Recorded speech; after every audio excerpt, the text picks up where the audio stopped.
Perkenalkan, kami dari kelompok 2. Saya atas nama Mawadah Warahmah. Dan saya sendiri atas nama Cantika. Di sini kami akan menjelaskan terkait dengan cara penggunaan alat peraga yaitu deboli. Video kali ini kami akan memperkenalkan sekaligus menjelaskan proses pembuatan alat peraga matematika yang kami buat. Jadi video ini akan kami mulai dari penjelasan singkat mengenai alat peraga yang kami buat, dilanjutkan dengan alat dan bahan yang digunakan, proses pembuatannya, cara penggunaan alat peraga dalam pembelajaran, hingga dokumentasi kegiatan pameran. Sebelum memulai proses pembuatan, terlebih dahulu kami menyiapkan alat dan bahan yang kami butuhkan, yaitu ada triplex, mika transparan, benang, paku payung, gabus, lem kayu, gunting, cutter, penggaris, serta beberapa perlengkapan pendukung lainnya. Proses pembuatan alat peraga diawali dengan memotong papan triplex sesuai dengan ukuran yang telah kita rencanakan. Setelah papan kita potong, seluruh permukaan papan kita amplas hingga halus agar tidak terdapat bagian yang kasar dan lebih aman saat digunakan. Selanjutnya, papan kita cat dan biarkan hingga benar-benar kering sehingga menghasilkan tampilan yang rapi dan menarik. Selanjutnya, dibuat tempat penyimpanan pada bagian bawah alat peraga sebagai tempat menyimpan komponen pendukung seperti paku payung dan tali kur. Kemudian kita tempelkan. Tahap berikutnya adalah menempelkan gabus pada permukaan triplex sebagai alas utama. Setelah gabus terpasang, grafik koordinat yang didesain sebelumnya kita tempelkan ke atas gabus sehingga membentuk tampilan alat peraga yang siap kita gunakan. Tahap terakhir adalah membuat tempat judul alat peraga pada bagian atas, kemudian kita pasang dengan rapi.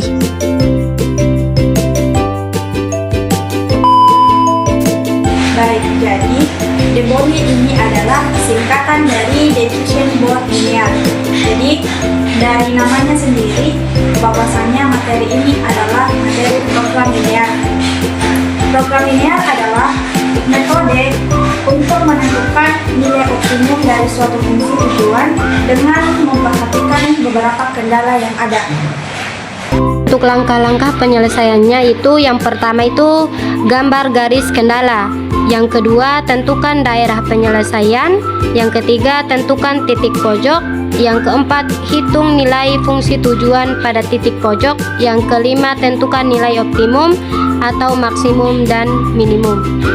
Untuk cara penggunaannya kita harus lihat dulu fungsi tujuan, dimana misalkan maksimum kan Z sama dengan 3X tambah 2Y.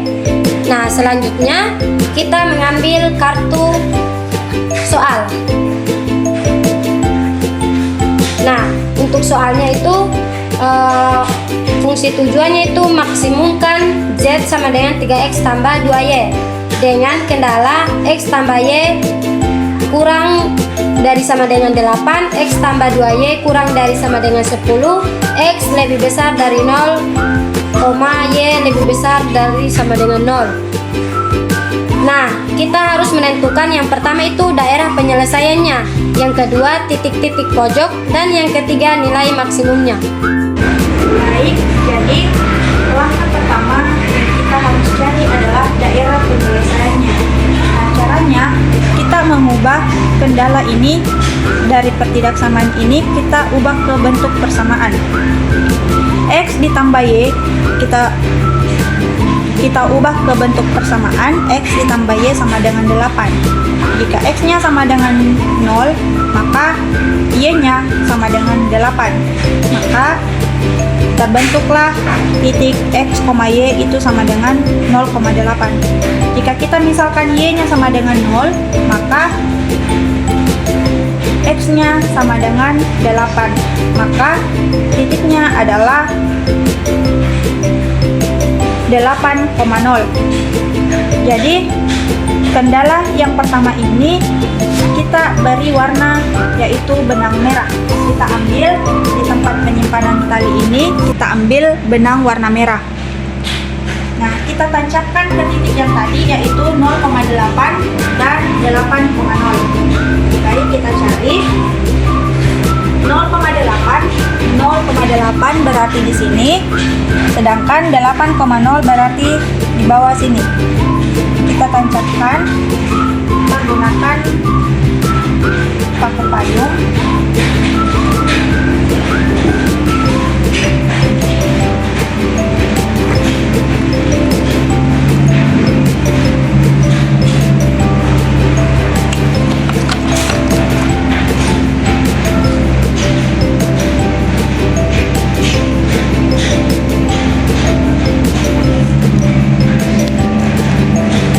Oke, karena kendala 1 sudah terbentuk, yaitu titik 0,8 dan 8,0.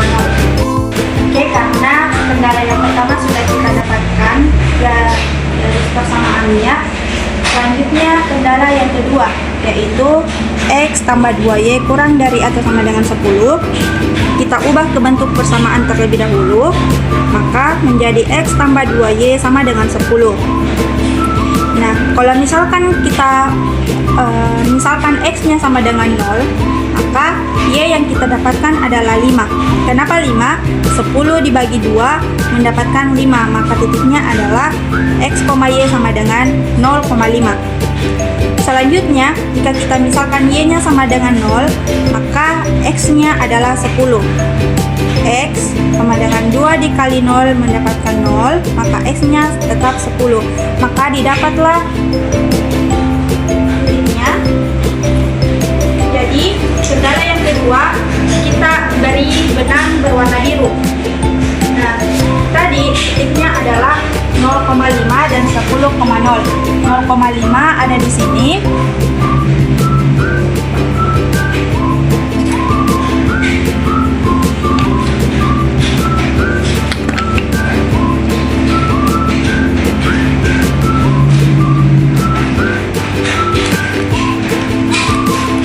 Dan 10,0.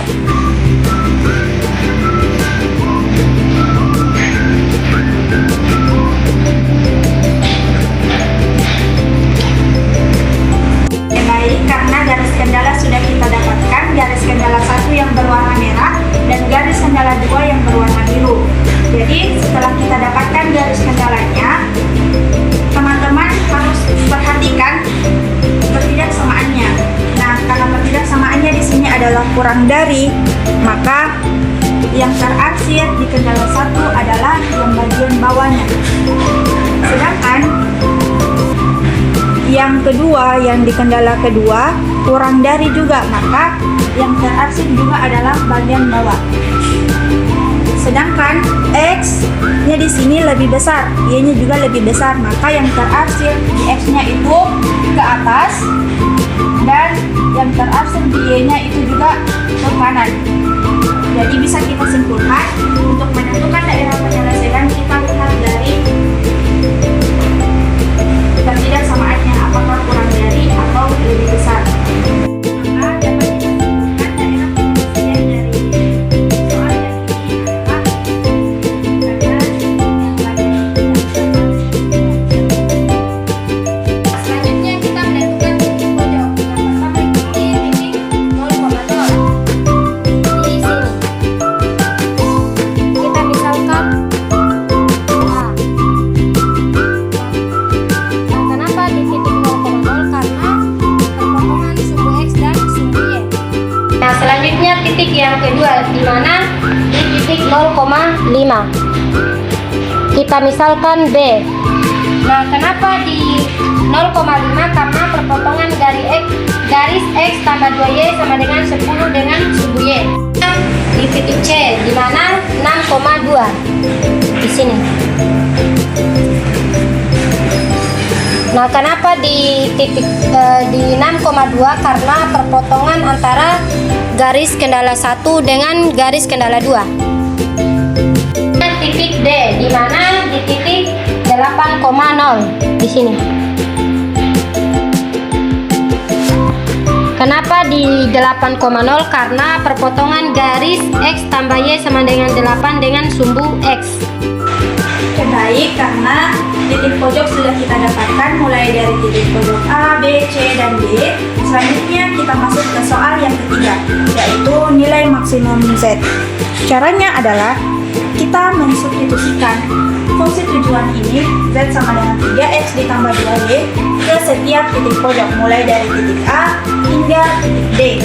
Kita mulai dari titik A, di situ titiknya adalah 0,0, maka X-nya sama dengan 0 dan Y-nya juga sama dengan 0. Ketika kita substitusikan masuk ke dalam fungsi tujuan, maka nilai yang diperoleh dari titik A adalah 0.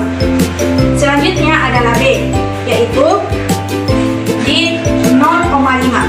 Nah, X-nya sama dengan 0 dan Y-nya sama dengan 5. Maka hasil ketika kita substitusi masuk adalah nilai B adalah 10. Selanjutnya adalah C, yaitu 6,2. Berarti X-nya sama dengan 6 dan Y-nya sama dengan 2. Setelah kita substitusi masuk, maka hasil yang kita peroleh adalah 22. Selanjutnya adalah titik D, yaitu di berapa? Di 8,0 di sini, titik D. Nah, berarti X-nya adalah 8 dan Y-nya sama dengan 0. 3 kali 8 sama dengan 24, ditambah 2 kali 0 sama dengan 2, maka hasil yang diperoleh dari titik D adalah 24. Jadi, dari 0 tadi, di titik A tadi adalah 0, di titik B tadi adalah 10, di titik C tadi adalah 22, dan titik D adalah 24. Maka, bisa kita simpulkan bahwasanya nilai maksimum dari fungsi tujuan ini adalah di titik D, yaitu 24. Maka disinilah nilai maksimumnya di titik D.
Itulah tadi cara penggunaan dari alat peraga yang kami buat dari kelompok kedua, yaitu D-body. Terima kasih.